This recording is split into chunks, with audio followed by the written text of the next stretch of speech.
tentang beberapa hal juga ya.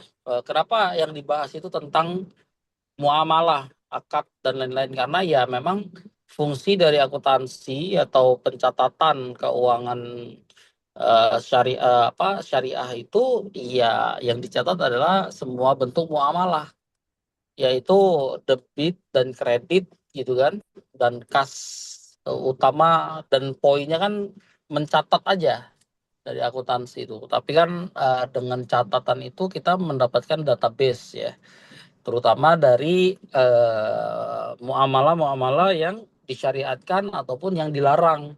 Semuanya dicatat. Karena kenapa? Untuk mengetahui modal pokok gitu kan, itu yang penting dulu tuh. Atau kita tahu ya seberapa apa namanya besar nominal jika dicampur dengan muamalahnya ya, yang disyariatkan ataupun yang tidak disyariatkan. Nah, kita sekarang masuk ke dalam ijaroh.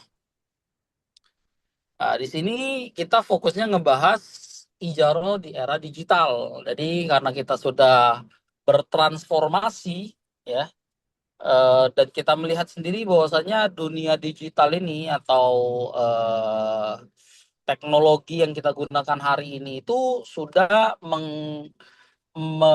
apa namanya bertransformasi ya. Yang dulunya kita menggunakan fisik ya, ataupun Manual. eh, iya penggunaan uang fisik ya, ataupun ya intinya pasar itu, yang disebut pasar adalah bertemunya antara produsen dan konsumen kayak gitu kan intinya kan. Nah, di dunia di era digital ini kita tidak lagi mendapatkan yang namanya pasar, itu disebut ketemunya antara produsen dan konsumen, sehingga terjadinya akad atau transaksi ya. Maka itu dikatakan pasar kan dulu.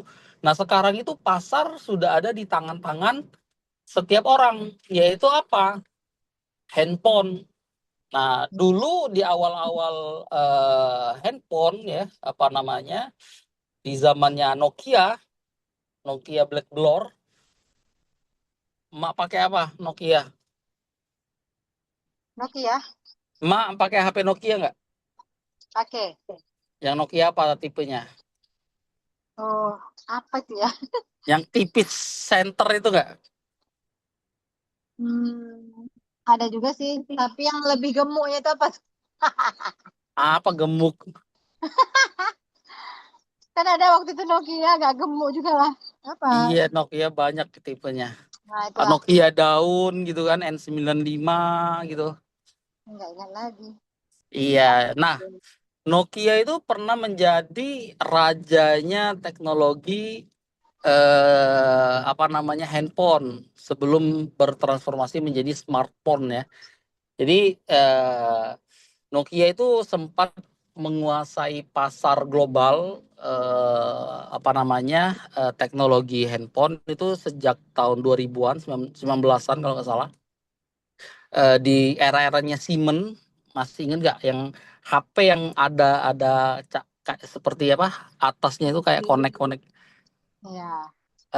Di era-era itu aneh Ya. tuh pegang itu tahun berapa ya?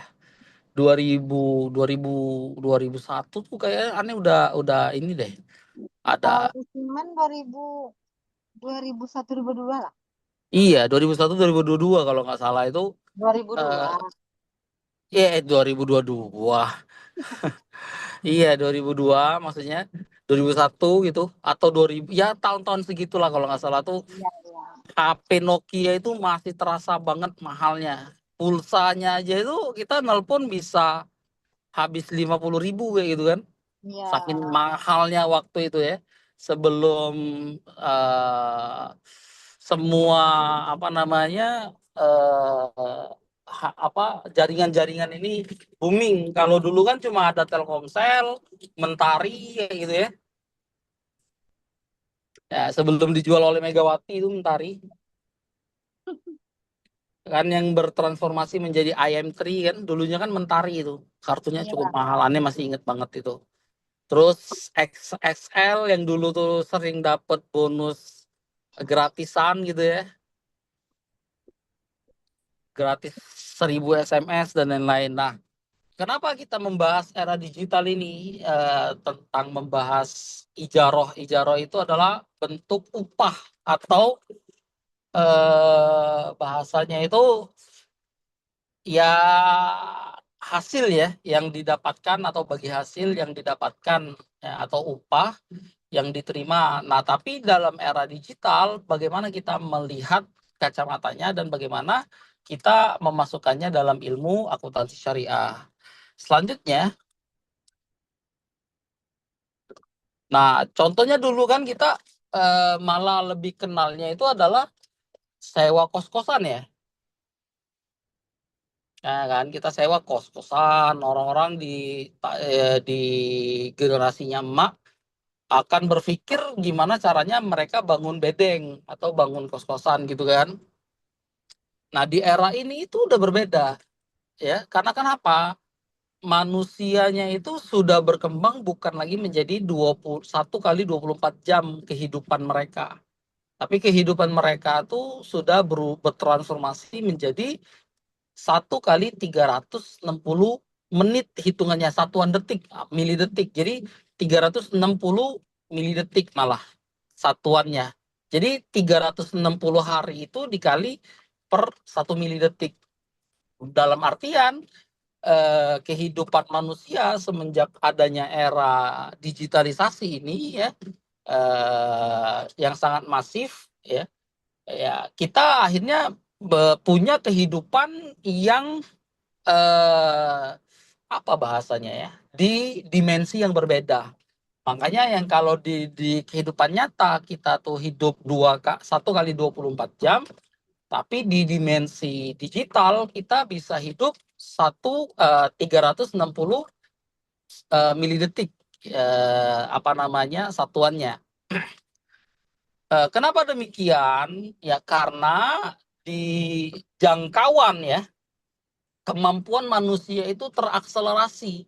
Yang kita ini harusnya kan kita nggak bisa ketemu nih, kita kan nggak pernah, bahkan emak sama aneh pun nggak pernah ketemu kan, iya nggak? Pernah nggak ini kita ketemu? Nggak pernah kan? Aneh pun cuma ketemu dengan Rahul Rahul Huda doang. Itu pun cuma sekali selama kenal ya. Ibaratnya kemarin pas wisuda doang kayak gitu. Nah, dan di kehidupan digital ini kita banyak sekali melakukan transaksi, melakukan akad, melakukan bahkan semua rata-rata transaksi itu malah sudah terakumulasi dalam digitalisasi. Kita bahkan beli barang secara online, beli sesuatu secara online aja, ngapain beli di pasar kayak gitu kan. Lebih murah di Shopee gitu ya, lebih murah TikTok misalnya lagi apa pasar apa pasar besar bazarnya itu ya. Nah, semua itu kan menjadikan banyak sekali yang akhirnya transaksi yang dilakukan dan bahkan menjadikan luasnya profesi di kehidupan manusia. Yang dulunya kita kenal itu profesi yang dikenal sebagai profesi sukses, ya ASN kayak gitu kan, ataupun bos karet kayak gitu ya, bos sawit kayak gitu. Dan hal-hal yang semisal itulah intinya.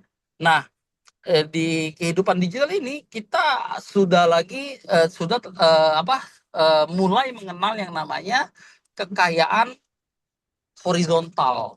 Jadi bukan lagi kekayaan itu bisa didapatkan dari sisi vertikal.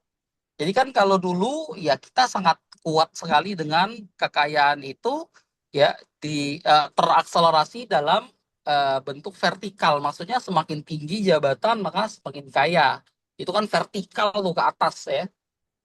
Kekayaan itu terakumulasi karena secara vertikal. Jadi jabatannya semakin tinggi akan semakin kaya. Nah, Di era digital kita mengalami banyak sekali disrupsi, bahkan pergeseran persepsi, terutama dari eh, eh, perputaran uang, ya, pencatatannya, sehingga semua ini itu ya harus adanya pencatatan. Bahkan ijaroh yaitu juga sudah bergeser ke dalam dunia digital, dan itu sangat penting sekali untuk kita pahami, ya. Bawa lagi, bawah, admin. Oh, admin, admin, bawalah sedikit.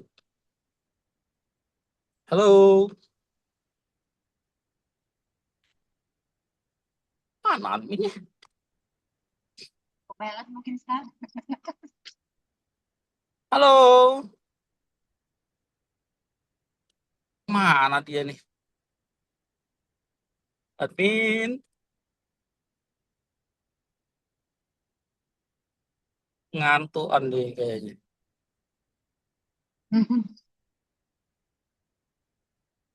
Udah geser belum? Udah pindah ya? Oke. Apakah Anda sedang menyewa dunia? Ah,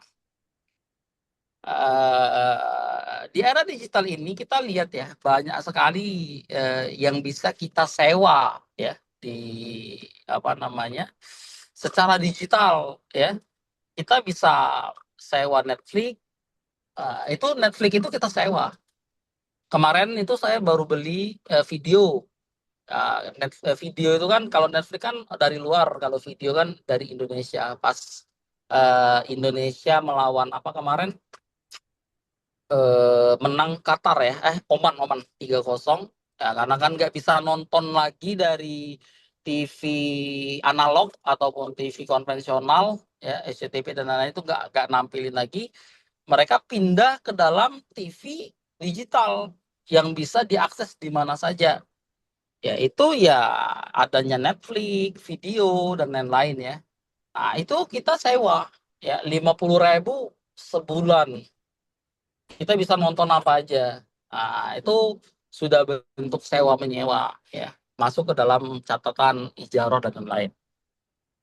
Kemudian Spotify, ya, musik, bisa juga upload podcast, bisa juga bebas di situ. Tapi banyak banget karena Spotify ini kayak aplikasi dari Google, ya, yang memang utamanya itu ya untuk musik, ya, intinya sound, sound aplikasi atau untuk pendengar dan lain-lain, dan itu juga bisa buat podcast sendiri, radio sendiri dan lain-lain. Bagus banget, ya, Spotify. Nah itu bisa kita sewa, ya, untuk premium. Canva juga, ya, bisa adanya sewa. ChatGPT saya itu bayar sebulannya 349.000 per bulan, pakai ChatGPT Plus, ya. Zoom, ya, sewa. Kemudian Google Workspace, ya, itu sewa juga, ya. Nggak ada yang kita punya. Kita akhirnya banyak sekali transaksi yang terjadi di dunia digital, kayak gitu. Kenapa kita harus sewa? Karena ya kita butuh, kayak gitu kan. Teknologinya kita butuh, fiturnya kita butuh, semua pembahasannya kita butuh, kayak gitu, ya. Sehingga ya mau nggak mau kita harus menyewa untuk mendapatkan fitur yang lebih apa namanya, bisa mendukung, ya, eh, semua aktivitas di dunia digital. Bawa lagi.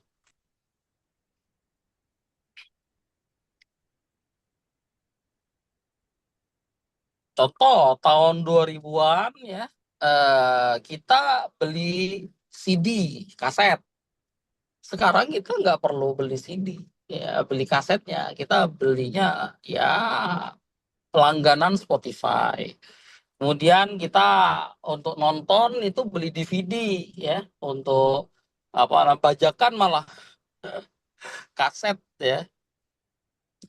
Ya sekarang kita sewa Netflix, kayak gitu. Kemudian Kalau dulu kita beli software khusus edit, misal contohnya Photoshop ya, kemudian juga apa itu yang susah itu untuk edit juga, apa namanya ya, Corel Draw, Corel Draw ya, Corel Draw ya. Itu lebih bagus lagi ya dalam editing. Kemudian kita sekarang udah ada Canva Pro yang lebih gampang untuk membuat desain digital. Kemudian kalau dulu itu kita wajib beli server. Jadi eh, wajib punya komputer sendiri kalau mau punya lingkungan server sendiri. Jadi laptop ya bisa jadi server sendiri, ya komputer bisa jadi server sendiri. Itu untuk menjalankan aplikasi pribadi atau hal-hal yang bisa kita buat dalam dunia digital itu pakai server, wajib ya, pakai server ya, dan dijaga ya. Kayak si Google itu server mereka ya itu apa namanya ya mahal, bahkan mereka kan memasukkan server mereka itu ke dalam laut untuk pendinginan kayak gitu ya dulunya ya, kemudian diangkat kembali.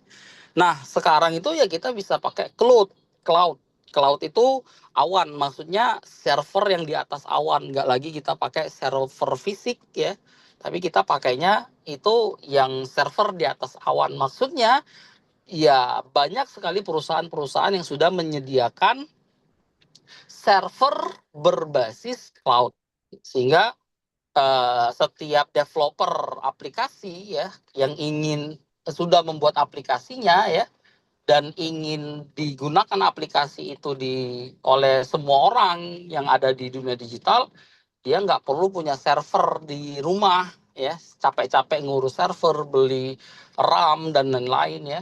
Dia cukup membeli perusahaan cloud atau sewa server di cloud, kemudian nanti aplikasinya bisa digunakan oleh semua orang yang ada di dunia kayak gitu. Jadi udah transformasinya tuh udah jauh berbeda banget ya dari era internet ke dalam era digital. Bawa lagi.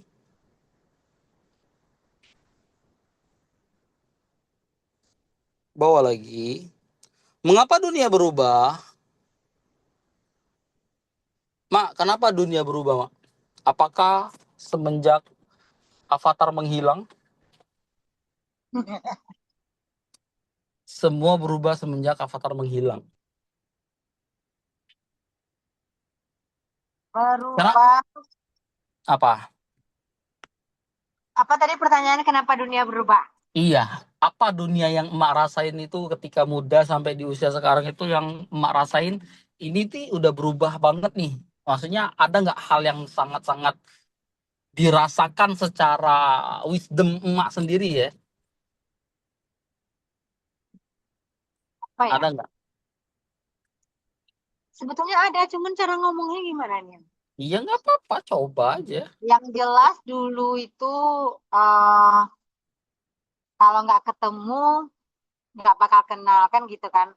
Tapi kalau sekarang orangnya entah di mana-mana nggak bisa kenalan gitu kan. Nah, itu kan salah satu perubahan yang signifikan. Kemudian apa ya? Semakin ya sesuai dengan itulah perkembangan dunia. Semakin cepet ya, atau semakin Ya, waktu semakin pertumbuhannya cepat. itu semakin ini ya. Waktu tuh berputar semakin cepat. Tadinya bangun pagi, nggak lama udah maghrib aja, kan gitu kan. Kayak Ah, aja lah gitu, kayak azan dulu. Kalau pas orang azan itu masih tenang-tenang, aman-aman aja, masih dapat nggak ada yang ketinggalan, nggak ada jadi masbuk gitu kan. Tapi kalau ya, sekarang eh, pas azan aja kita sebelum azan aja kadang kita ngambil wudhu, udah aja gitu azannya. Terus pakai mukena lagi, udah itu aja, udah mulai aja sholatnya gitu. Jadi emang padahal kan kalau dilihat jamnya kan kayak gitu juga putarannya kan. Cuman yang kita iya. Nah, kan betul. emang nggak gitu lagi gitu maksudnya. Iya, betul banget. Iya, waktu tuh terasa cepat ya. Karena Hmm. kenapa? Karena kita tuh ya pegang HP tadi. Sebenarnya kalau kita nggak pegang HP itu sebenarnya waktu tuh malah terasa lama ya. Apa namanya? Iya, karena kehidupan di HP itu kan ibaratnya tadi kita bilang dia satuannya itu bukan satuan jam, tapi milidetik satuannya. Sehingga kita itu merasakan kecepatannya tadi. Maksudnya kecepatan itu dibarengi dengan keluasan informasi. Jadi terakumulasinya itu double-double kayak gitu tuh. Tapi Di selama balik terkadang kan kita nggak ada pegang HP, cuman emang rasanya juga cepat gitu, Ustaz. itu kayaknya ini deh. Jadi gini, walaupun nggak pegang HP, tapi informasi yang kita bahan pembicaraan itu kan banyak dari HP. Paham nggak? Ya, ya, ya. Nah, jadi kan bahannya itu sebenarnya bahan apa informasinya, kemudian tema pembahasannya itu tuh kita akhirnya setiap waktu itu seakan-akan punya bahan perbincangan terus kayak gitu ya. Ada-ada aja gitu ya, Ustaz ya. Iya, dan semua berita di dunia itu kita bisa jangkau hanya dari HP Ya, kayak gitu ya. ya. Nah, itulah yang akhirnya seakan-akan waktu itu cepat. Eh, Kenapa? Bahan kita itu terlalu banyak. Sedangkan waktu kita itu terlalu sedikit untuk membahas semuanya, sehingga terasa cepat. Kita tuh akan sangat berbeda ketika sinyal itu nggak ada seminggu. Akan terasa banget waktu selama di minggu satu minggu pertama, oke mungkin bisa ini. Setelah satu minggu, jadi satu minggu sehari, nah, mungkin kita akan baru terasa itu bahwa betapa matinya semua akses komunikasi itu bahkan di era sekarang ini bisa membahayakan ya. Jadi terputusnya akses komunikasi bukan lagi dampaknya terhadap ngapain nggak apa-apa saya masih hidup, tapi kita bisa apa namanya mendapatkan banyak sekali hal-hal yang berbahaya jika komunikasi di sebuah kota itu mati gitu. Jadi udah beda banget zamannya, Mak. Mak yang lain, coba Mak, coba cerita apa nih yang berbeda? Apakah dia juga sudah mulai berbeda? Bukan seperti dia yang dulu lagi. Coba nih Mak siapa dan ini? Mak, Mak, Mak siapa tadi? Mak Zulmi deh. Ada ini, ada Mak Cindra Delvi. Mak, Mak Zulmi. Iya, iya Ustadz. Ya, cerita deh apa yang berbeda Mak. Yang berbeda dunia semakin canggih Ustadz. Kalau zaman-zaman kita dulu mana ada handphone? Kan nggak ada. Itu mah basic banget Mak. Maksudnya yang Mak rasain secara pribadi lah. Itu lah orang orang juga udah tahu itu. Yang Mak rasain pribadi loh, yang maksudnya misal nih Mak dulu apa gitu. Surat-suratan harus ke pos misalnya. Nah, itu kan ibaratnya pengalaman pribadi ya yang Iya, yang iya. akhirnya tuh terasa banget sekarang tuh bedanya. Nah, itu loh yang maksudnya.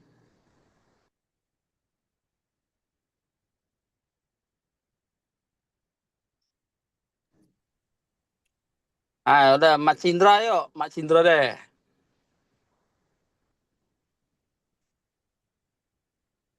Mak Cindra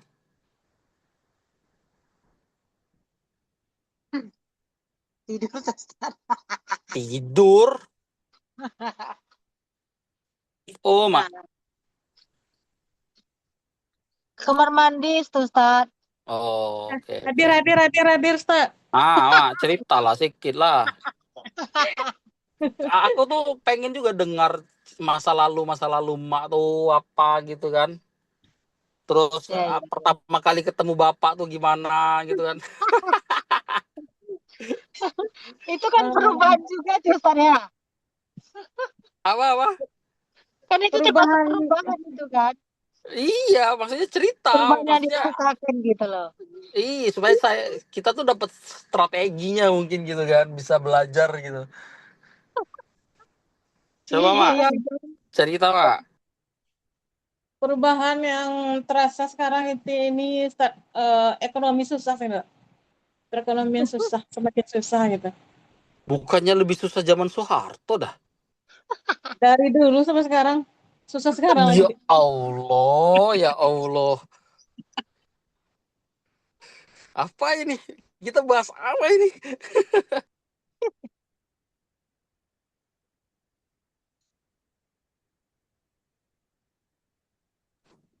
Lagi lah, Mak. Cerita lagi, cerita lagi.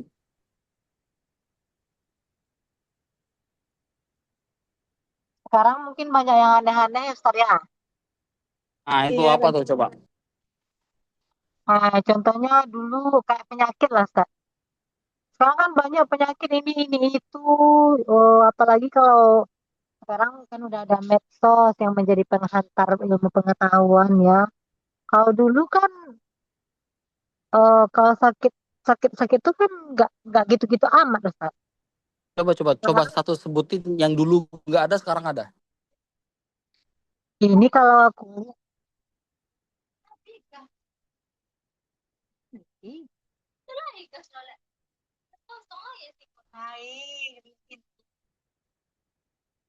Apa-apa? ah kayak kayak gini lah Ustaz. Dulu kan itu kalau dulu ya nggak ada rasanya kayak eh, apa itu kayak kanker. Eh, dulu kan nggak ada sakit kanker itu nggak ada dulu rasanya. Nanti ini aku ada cerita sini soal gula sama minyak sayur. Kayak Nantilah aku ceritain. Mak stroke dulu cerita. misalnya kan dulu mana ada orang stroke. Nah sekarang ya menjamur orang. Dan kemudian mungkin ya semakin banyak ilmu pengetahuan yang digali oleh para ilmuwan kesehatan, ya semakin banyak juga penyakit yang ditemukan. Nah, itu kayaknya Kayak apa tadi ulang? mungkin semakin banyaknya ilmu pengetahuan yang diketahui orang kesehatan, kayak dokter-dokter gitulah Ustaz. Nah, tentunya semakin banyak pula menemukan jenis-jenis penyakit gitu kan. Atau karena itu mungkin tambah banyak penyakit Ustaz. Karena udah banyak Kalau itu tuh ini jenis-jenisnya. berkembang ya. Ya,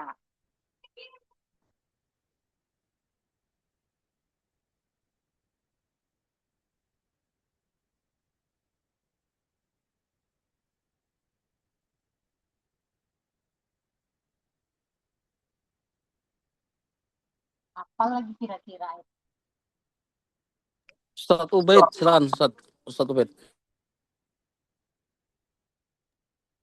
Ya, Ustaz. Coba apa yang antum merasain berubah tuh?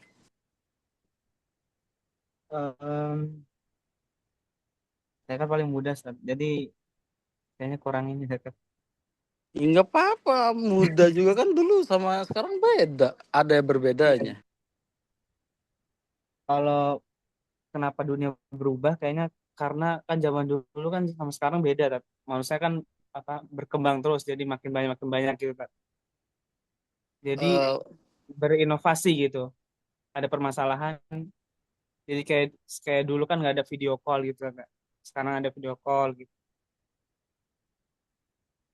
Kalau seandainya Tesla masih hidup ini, kita listrik gratis ini.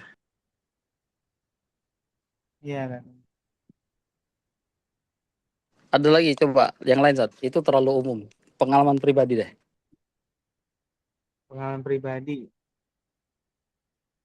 Wah, apa yang karena saya tinggal di kayaknya Ustaz orang Palembang, Ustaz. Aneh Palembang tuh gimana? Palembang sih, tapi Palembang pelosok ini. Antum di mananya Palembang pelosok? Sumatera Selatan ini Prabu Mulih masuk lagi kan. Ya deket sini lah Prabu Muli. Enggak, itu ke kota, Man. Ini masuk-masuk lagi itu kan. Batu Melewati Rajo. hutan dulu. Enggak, jauh masih 6 jam tuh. Lewati gunung. Udah ke gunung lewati Jakarta lembah. gunung itu. Iya nggak ada Lewati gunung hutan lagi. ya. Coba lah kita mau denger lah, dengar apa deh apa. Eh, apa ya? Oke, oke. Musiknya mana?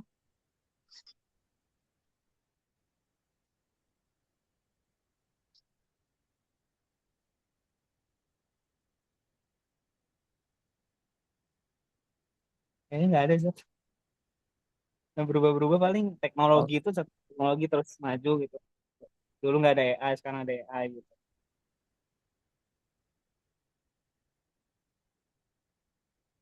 tunggu bentar ya, tunggu bentar. 3 menit, tiga Iya sih. menit.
Di atas, halo, halo.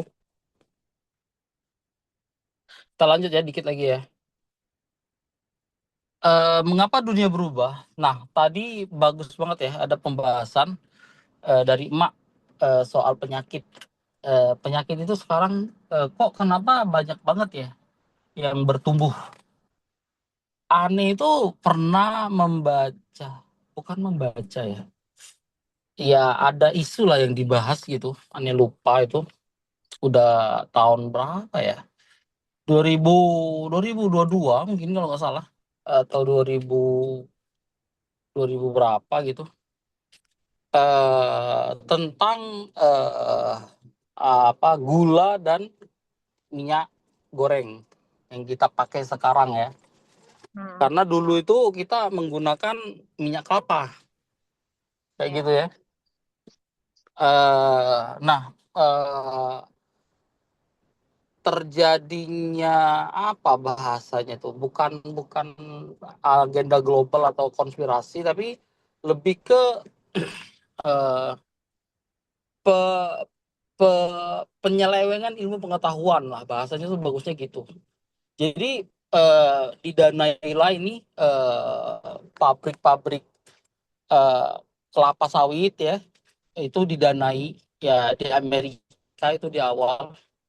Jadi ilmuwan-ilmuwan pemenang Nobel, bukan pemenang tapi yang biasa berkutik di Nobel itu akhirnya mengadakan penelitian yang membohongi.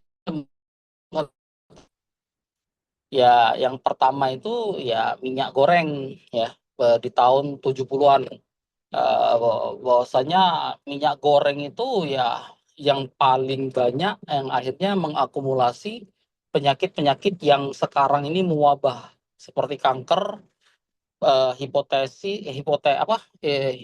hipertensi, dan penyakit-penyakit yang kita rasakan lah ya, rematik atau apa itu, penyakit-penyakit yang semacam itulah ya, penyakit-penyakit keras. Dan itu tuh memang mulai terjadi di Amerika di awal. Jadi ketika pabrik minyak, eh, apa namanya, sayur yang kita kalau konsumsi hari-hari ini tuh, ya itulah yang mengakumulasi akhirnya banyaknya penyakit-penyakit yang berbahaya di tubuh-tubuh manusia. Nah itu jurnalnya itu awalnya dituduh itu yang akhirnya ya dimanipulasi lah, sehingga kita dapetin itu minyak minyak sayur itu nggak dilarang sampai hari ini kayak gitu kan. Padahal minyak yang kita konsumsi ini ya, hari-hari yang kita konsumsi ini itu tuh bahan bakar aslinya ya, yang digunakan dalam bahan bakar ya, campuran ya. Kelapa sawit itu bisa dimanfaatkan ya, sampai ke batang-batangnya itu bisa dimanfaatkan, dipres bahkan, dan minyaknya itu bisa diolah jadi banyak bahan bakar ya. Kemudian bahkan jadi sabun kayak gitu ya. Jadi sabun ini kita gunakan ya, sabun batang itu dari minyak kelapa sawit dan lain-lain lah. Nah, kemudian juga gula ya, gula itu dulu gak dikenal. Nah, ya terjadinya manipulasi yang sama juga ya, eh, mengenai gula ini, yang akhirnya gula itu menjadi salah satu penyakit terbesar yang diderita manusia. Ya banyak sekali ya penyakit yang disebabkan oleh gula, yang dulu tuh emang hampir nggak ada gula gitu kan. Karena dulu itu gula itu didapati secara alami, dari buah yang dimakan, dari intinya gulanya itu secara alami. Nah, semenjak diproduksinya adanya produksi massal, perusahaan-perusahaan global yang memproduksi gula, sehingga gula itu menjadi bahan utama ya. Bahkan kita tidak bisa lari ya di produk-produk yang ada sekarang itu dari gula. Bahkan yang kita sering dengar itu apa, less sugar ya, less sugar, apa bahasanya itu, rendah gula ya. Itu tuh bukan, iya, bukan berarti gula rendah, gula itu gulanya rendah. Bukan, itu tuh hanya diakumulasi matematika yang menipu cara bacanya aja. Kayak gitu sebenarnya. Jadi Oh, iya, berarti plus sugar tuh nggak ada itu. nggak ada. Kayak ini teh kotak less sugar gitu ya, ataupun minuman-minuman itu, ya itu Hmm. tuh bahan-bahan yang sama, yang intinya di komposisinya itu akhirnya digunakan bahan-bahan yang sulit dibaca, intinya terlalu banyak apa itu gitu kan. Atau Ya manis itu aja yang berkurang atau gimana itu maksudnya tuh?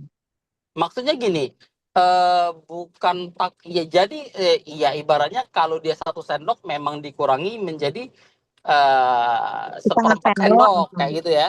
Heeh. Itu kan bukan berarti less sugar. Less sugar itu kan harusnya kan efek gulanya, bukan takaran gulanya, paham nggak Mak? Ya ya ya ya. Itu kan ibaratnya malah takaran gulanya yang dipermainkan, bukan efek dari gulanya. Ya, ya.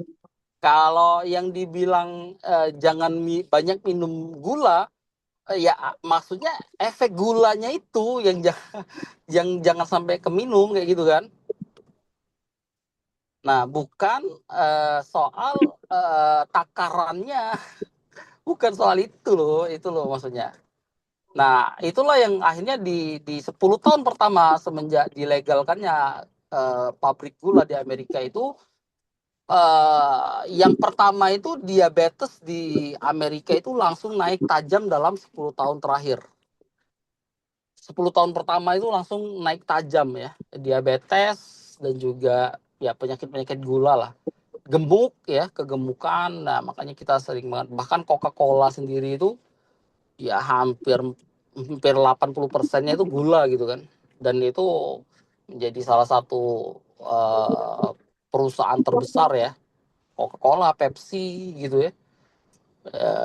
Nah, itulah kenapa kita mendapati banyak penyakit sekarang itu ya, kalau bahasa konspirasinya itu ya karena eh, apa ya bahasanya ya, ya produksi global. Orang itu mencari untung tanpa memikirkan kesehatan, kayak gitulah intinya. Akhirnya kita banyak mendapatkan penyakit yang aneh, bahkan yang aneh tahu itu yang dulu itu jarang ya, tapi sekarang itu ada. Ini eh apa namanya, apa itu ya, yang kalau perutnya apa kalau bahasa kami itu turun beruk, apa sih kalau ini, hernia apa Hernia, sih? hernia, Iya, hernia.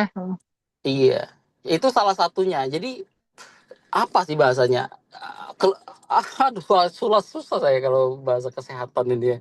Hernia ya kalau nggak salah ya. Tapi Hernia, ya turun perut namanya. iya, nah itu tuh seperti diistilahkan penyebabnya itu salah satunya ya makan yang tidak tidak dijaga dan lain-lain kayak gitu kan. Maksudnya salah satu penyebab-penyebab dari hernia. Adapun walaupun kayak ada penyebab keturunan dan lain-lain. Dan emak tahu nggak apa penyebab hernia paling utamanya? Kalau nggak salah, salah satunya itu yang kayak kerja buruh itu kerja berat lah gitu kan. Itu tuh itu turun beruk itu. Itu Iya, itu apa? tuh isunya lah ya, isunya secara Nah, ininya ya. ya kemudian Terus juga makanan itu, makanan. iya, karena itu tuh menimpa Itu anak-anak dari kecil. pengawet yang paling sering tuh, Ustaz. Apa? Dari pengawet. Iya, jadi gini, yang anehnya itu tuh menimpa anak kecil. Jadi Iya, iya, betul, betul tuh. Hmm. penyakit orang tua loh, Mbak. Bahasanya tuh gitu ya. Banyak yang nimpa anak kecil juga. Iya, iya, iya. Iya, memang ada. Bahkan bayi, teman saya tuh punya anak, ya anaknya Iya, di sini ada juga salah kejadian satunya itu. itu hernia kok. Aku mikir kan, kok bisa hernia Kalau kayak gitu. itu dari angkat mengangkat, misalnya kerja keras, kerja berat, kok anak kecilnya bisa ya itu kan? Mm-mm. Iya, itu tuh jadi kayak eh, perkembangan penyakit itu kok jadi aneh-aneh kayak gitu kan. Mm-mm. Nah, itulah pengapa berubah. Nah, kita kan tidak membahas penyakit ya. Kita ini kan membahas tentang Ya. akuntansi. Tapi apa hubungannya semua kita cerita tadi? Itu semua yang kita bahas tadi, setiap perubahannya itu akumulasinya itu terjadinya transaksi loh.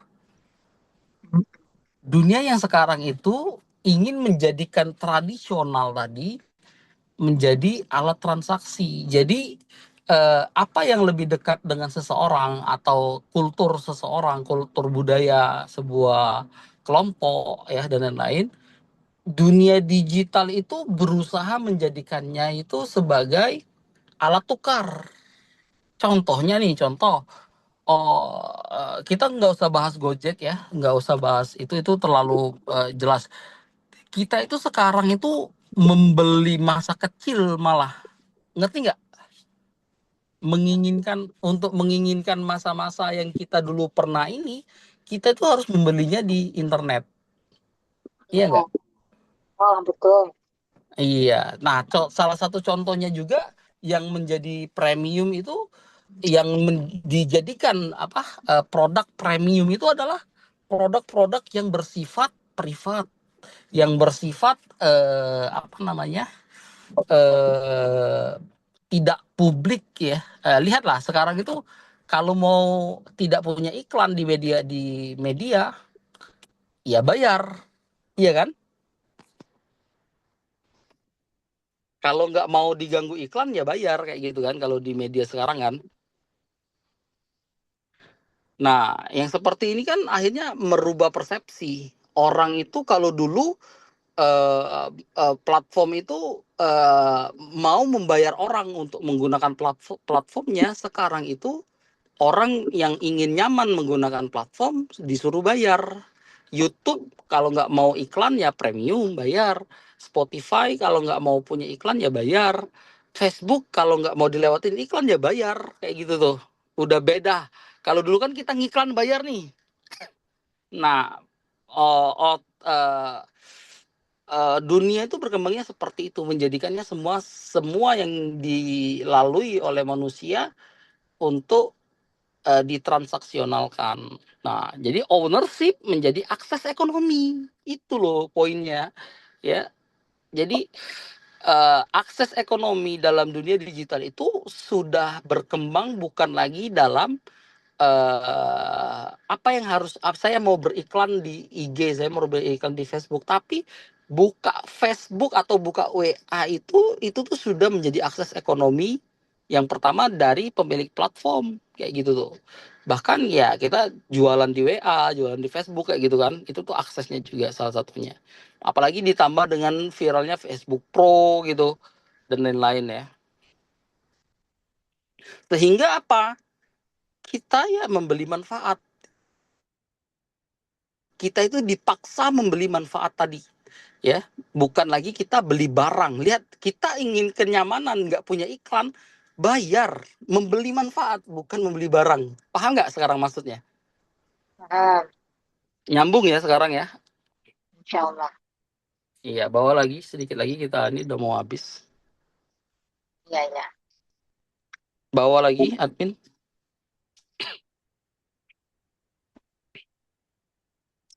Nah, konsep Injaro itu yaitu pemindahan hak manfaat sewa, pinjam, sewa menyewa kayak gitu ya. Manfaat tanpa memindahkan kepemilikan. Ya intinya adalah sewa menyewa. Jadi bahkan kita untuk menggunakan platform supaya tidak diganggu iklan, kita harus bayar. Kayak gitu tuh. Jadi dunia sekarang itu sudah melihat yang namanya behavioral economics. Ideologinya itu bukan lagi kapitalis. Jadi ekonomi kapitalis atau das kapitalisme yang ditulis oleh Marx, tapi kita sudah meranjak ke dalam behavioral economic. Dan ini tuh yang lebih bahasanya tuh behavioral economic itu memasukkan semua ideologi dari konsep-konsep atau sistem-sistem ekonomik yang pernah diterapkan. Ekonomi kapitalis, ekonomi sosialis, ekonomi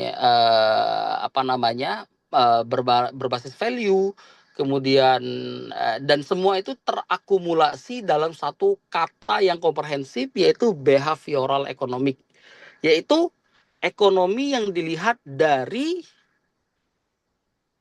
kebiasaan atau perilaku manusia. Jadi ekonomi itu sudah melihat atau membaca dari manusia. Jadi bukan lagi dari pendapatan atau nilai tukar ataupun value, tapi selama ada manusia maka bisa dicari atau bisa diperoleh ekonomi dari manusia tersebut. Makanya dipecah nanti ada namanya atensi, ekonomi dengan atensi, perhatian itu yang paling mahal. Behavior itu kebiasaan. Jadi algoritma itu membaca setiap jam berapa kita buka Facebook, setiap jam berapa kita buka ini, setiap jam berapa kita melihat ini. Nah, atensi itu lebih parah lagi, yaitu menjadikan bola mata kita itu sebagai sumber ekonominya. Nah, itu tuh. Jadi bola mata adalah ekonominya. Nah, akuntansi syariah ya menjadikan semua ini tuh ya harus memahami teori-teori yang seperti ini. Ya, kita berkembang sejauh itu dalam konsep, bahkan ijarohnya itu sudah berkembang sejauh itu ya secara teorinya. Bawa lagi.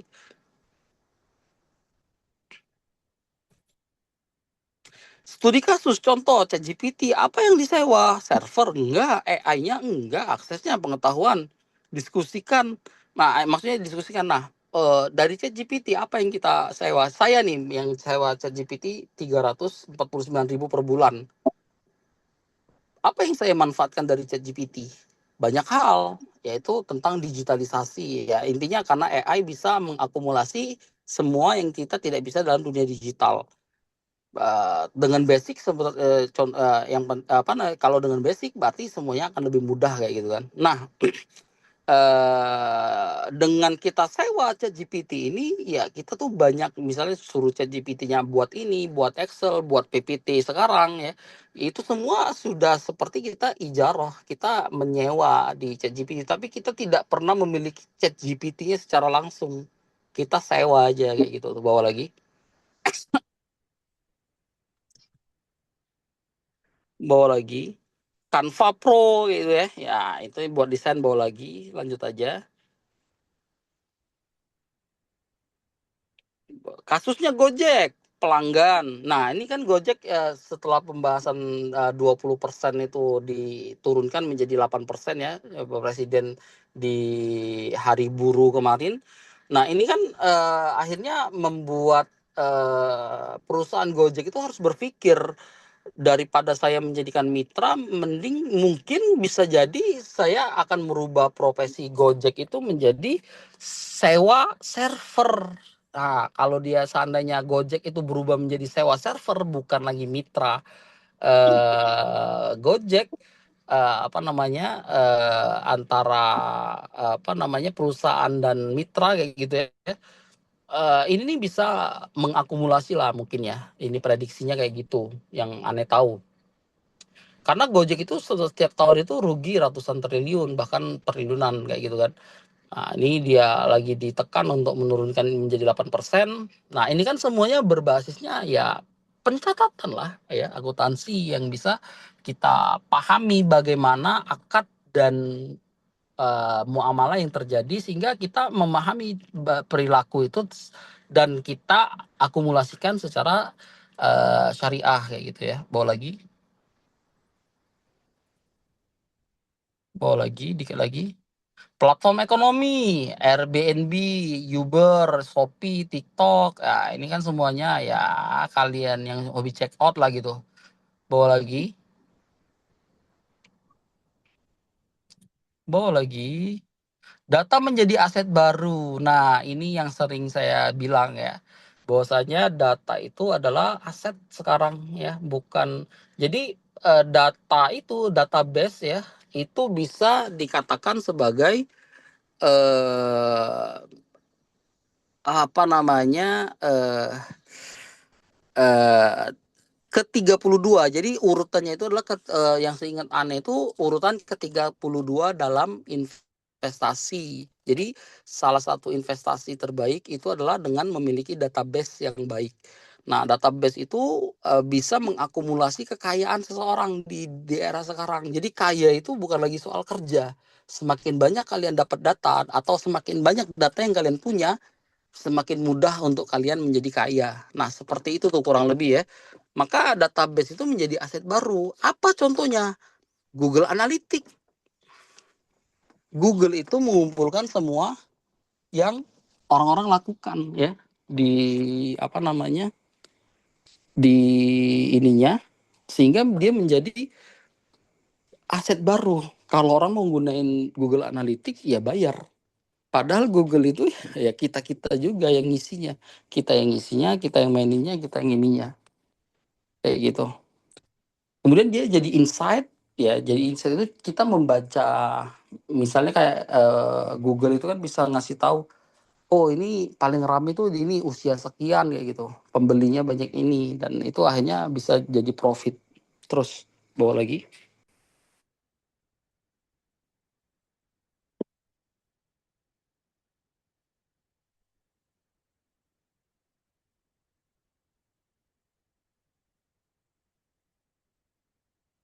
bawa lagi.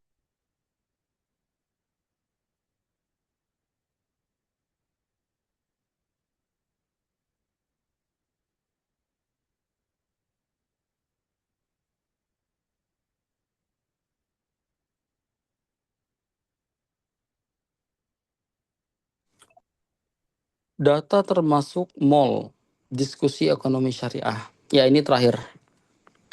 Data termasuk mall. Kenapa demikian? Atau ada pertanyaan selanjutnya aja? Ada pertanyaan lagi itu di bawahnya. Jangan yang ini. Ini nanti sulit mikirinnya. Bawah. Gedung dan tanah tercatat bagaimana dengan trust dan alumni. Nah, bawah lagi ini terlalu berat pertanyaannya. Jadi AI-nya tuh pakai pertanyaan-pertanyaan aneh semua. Network, reputasi, komunitas, apakah itu aset? Nah, itu bawa lagi, nggak usah. Bawa lagi. Kasus nyampah bersama, bawa lagi. Bawa lagi, nggak usah itu pakai itu. Bawa lagi, ada lagi pertanyaan lagi. Ijazah, ijaroh masa depan. Nah, ini ijarohnya. Yaitu AI agent, avatar, robot, identitas digital. Yang inilah yang nanti akan digunakan dalam sewa menyewa ya di masa depan. Bawa lagi terus.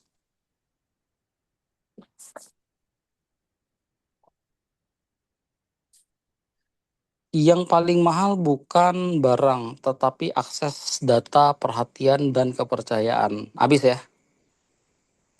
Yang ke-17 sudah ya? Apa satu lagi? Coba cek ada nggak satu lagi? Oh nggak ada ya? Oke, ini ada pertanyaan nih buat teman-teman semua. Emak juga nih, bisa jawab nggak? Eh, apa yang bisa bisa disewa nanti? Dari misal nih, kita hidup di era digital. Apa yang bisa kita sewakan ke orang?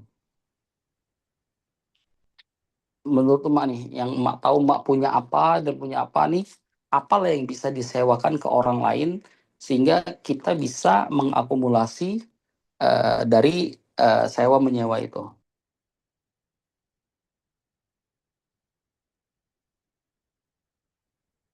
Wifi kali. Wifi boleh bisa nggak disewain? Boleh, rental ya. Ya artinya kita pasang wifi di rumah, terus orang yang menggunakan jasa wifi itu, jadi dia tuh kan bayar sama kita. Itu sewa per jam. Bisa jadi. Per jam. Selain itu ada nggak yang bisa disewa?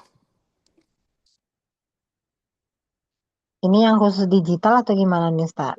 Bebas, yang emak tahu, yang ini tahu, apalah kira-kira yang bisa kita manfaatkan untuk sewa menyewa. Komputer, Ustaz. Diapain ini? Apa namanya?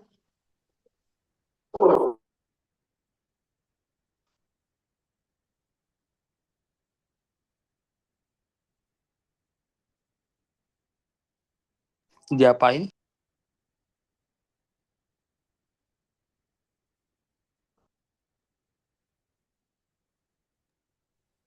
Disewa untuk inventaris kantor umpamanya.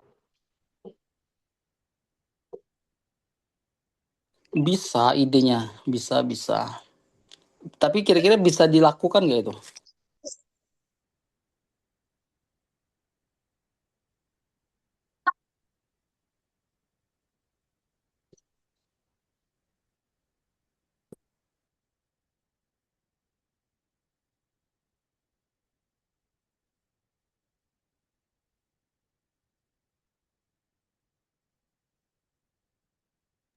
Yang lain ada nggak?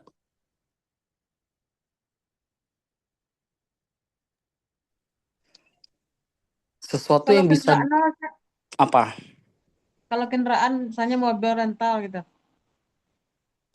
Bisa. Tapi yang ada yang paling mudah nih. Ini terakhir ya. Closing statement dari aneh. Yang paling bisa disewa dan itu yang paling mahal nanti itu adalah pengetahuan. Iya. Iya, jadi orang-orang itu bisa sewa pengetahuan kita. Maksudnya kayak sekarang, dalam artian itu ibaratnya sekarang itu sedang terjadinya sewa menyewa, bahasa sederhananya ya. Mm-mm. Kayak Iya, joki itu, Ustaz. Joki, Ustaz. joki apa dulu? Kan banyak mahasiswa tuh yang apa ngerjain tugas-tugas orang kuliah yang Biasa ya. istilahnya ah, ah, kan banyak tuh. Yang penting tugasnya selesai ya. Ini Kalau joki tugas nggak kan boleh. contoh sewa ilmu pengetahuan tuh, Ustaz. itu bukan itu Itu joki maksudnya tuh bukan gimana sewa. tuh? Joki bukan sewa itu. Oh, dibeli itu ya? Apa tuh? Itu namanya eh, apa ya kalau itu ya bahasanya ya, eh, lebih ke Lebih dengan kepembelian apa? Ya eh, dibayar gitu, dibeli maksudnya. iya itu bukan bukan bentuk transaksi yang dalam apa diperbolehkan ya, nggak boleh malah. Hmm. Kalau kamera yang seperti drone tuh Ustaz, bisa Nah kan? itu bisa, Ah, itu itu bisa, iya, iya. itu bisa kalau itu. Iya, maksud dari sewa pengetahuan itu ya pengetahuannya itu dijadikan apa namanya bahan ya, jadikan apa ya seperti ini, adanya project, adanya kelas, adanya berbagi informasi dan kebutuhan. Karena di masa depan itu nanti ya di 3 tahun atau 4 tahun yang akan datang yang paling tinggi ya penjualannya atau produk yang makin mungkin yang akan paling laku adalah produk mengenai pendidikan. Jadi ke depan itu pendidikan itu akan semakin ramai. Maka pengetahuanlah yang menjadi alat sewanya. Ibaratnya Zoom Kenapa dikatakan gratis ini sewa itu, Kak? apa? Kenapa dikatakan disewa gitu? Ha? Sewaan loh. Ilmu pengetahuan yang kayak gitu. Misalnya kayak inilah menuntut ilmu gitu kan. Itu kan artinya mentransfer ilmu gitu, Ustaz. Ya, untung-untung dapat diserap gitu kan. Sebenarnya Nah, gini, sebenarnya gini, mudahnya ya, pendidikan itu industri. Jadi kalau mau melihat pendidikan, jangan dilihat dari sosial. Kalau tadi kan emak melihatnya dari sisi sosial ya, mentransfer ilmu itu kan ibaratnya bentuk dari cara penglihatan sosial, gitu kan? yang kurang ngertinya itu kenapa itu mesti bahasanya itu disewa gitu, Ustaz. Iya, nanti aneh kasih tahu. Nah, makanya kita tidak melihat, maksudnya tidak melihat dalam artian dunia itu tidak menjadikan pendidikan itu sebagai sosial. Justru setelah berkembangnya dunia seperti sekarang, ya dunia itu tetap menjadikan pendidikan itu sebagai industri. Kalau dia menjadi industri berarti dia menjadi komoditas kayak gitu. Nilai ada nilai tukar. Paham nggak sekarang? Enggak. Oh, nilai tukar. Iya. Nah, bentuk nilai tukarnya itu apa? Sehingga orang yang biasanya yang sudah apa dunia ya global lah intinya yang aneh udah baca di jurnal-jurnal yang menjadikan pendidikan itu sebagai industri, mereka akan menjadikan berbagai macam akses ekonomi atau transfer ekonomi yang terjadi. Makanya pendidikan bisa dalam bentuk sewa menyewa kayak gitu. Dalam apa di sini? Ya sewa orang, sewa kelas kayak kita guru privat kayak gitu kan, bayar gitu kan. Itu sebenarnya kita menyewa waktunya dan orangnya kayak gitu tuh. Paham nggak sekarang ngerti ini? Ya, ya, ya, insya Nalarnya Allah. dapat nggak sekarang? Dapat, dapat, dapat. Ah itu tuh ya. Itu kenapa? Karena memang pendidikan dilihat dari sisi industri, bukan dari sisi sosial. Mm-mm. Secara prinsip Indonesia memang menjadikan pendidikan itu satuan dari sosial, perbuatan sosial, paham ya? Tapi dunia sudah menjadikan pendidikan itu sebuah industri, sehingga transfer atau akses ekonomi yang terjadi di dunia pendidikan itu berbagai macam. Contohnya ada pendidikan berbasis bayar atau membeli. Contohnya misal seperti pendidikan satu program harganya 3 juta. Paham nggak? Dapat sertifikat kayak gitu. Mm-mm. Nah, itu kan akhirnya banyak sekali pilihan dari dunia industri pendidikan itu yang dijadikan atau transfer value dari akses ekonomi itu sendiri yang akhirnya terjadinya transaksi. Nah, kayak kita sekarang ini value-nya itu memegang apa? Ya kita itu sebenarnya asalnya adalah sewa. Jadi Iya, kita itu betul. kayak selama 4 tahun kayak gitu, ya. Benar Kemudian nanti, tahun. iya, ya ibaratnya Jangan lah 4 setahun atau tahun lah. 2 tahun kayak gitu kan.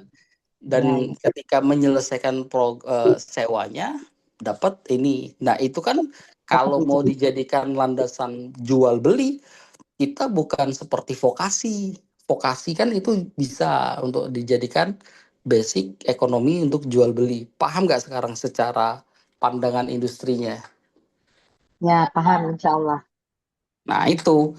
Jadi kita itu sudah sangat tidak tidak cocok lagi untuk melihat pendidikan sebagai sosial. Ya, Tapi bukan berarti menghilangkan sisi sosial dari pendidikan. Paham nggak? ya, ya, ya. Nah, gitu tuh. Menghilangkan sisi sosialnya dalam artian ya pendidikan itu harus memang ada nilai atau harga, tapi iya kan tidak menutup akses untuk mereka yang tidak mampu membayar harganya. Paham kan sekarang? Paham insya Allah. Nah, kayak gitu tuh. Sehingga apa? Ya, di satu sisi orang tidak meremehkan pendidikan dan di sisi yang lain ya pendidikan tetap tidak kehilangan ruhnya sebagai alat untuk mencerdaskan kehidupan bangsa. Seperti itu loh. Jadi balance, nggak ada berat sebelah, nggak ada berat sebelah. Seperti itu ya. Nah, maka pendidikan itu justru malah industri yang paling lama. Satu-satunya industri yang bertahan di atas 500 tahun loh. Contohnya Oxford, contohnya Universitas Kairo yang mereka itu berdiri lebih dari 500 tahun. Jadi satu-satunya industri ya yang bisa bertahan lebih dari 500 tahun, yaitu industri pendidikan. Hanya ada dua di dunia ini, perbankan atau uang, yang keduanya adalah pendidikan. Selain itu, semua industri akan mati pada masanya. Handphone mati akan pada masanya. Apalagi, semuanya akan mati, seperti itu ya.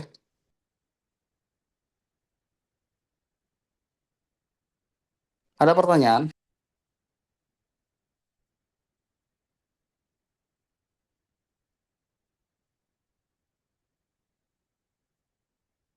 Kalau nggak ada pertanyaan, kita tutup ya. Baik Ustadz. Sekarang ngerti ya, ijaroh dan lain-lain itu lebih luas cakupan. Insya Allah Ustadz. Mudah-mudahan jangan lupa banget gitu loh.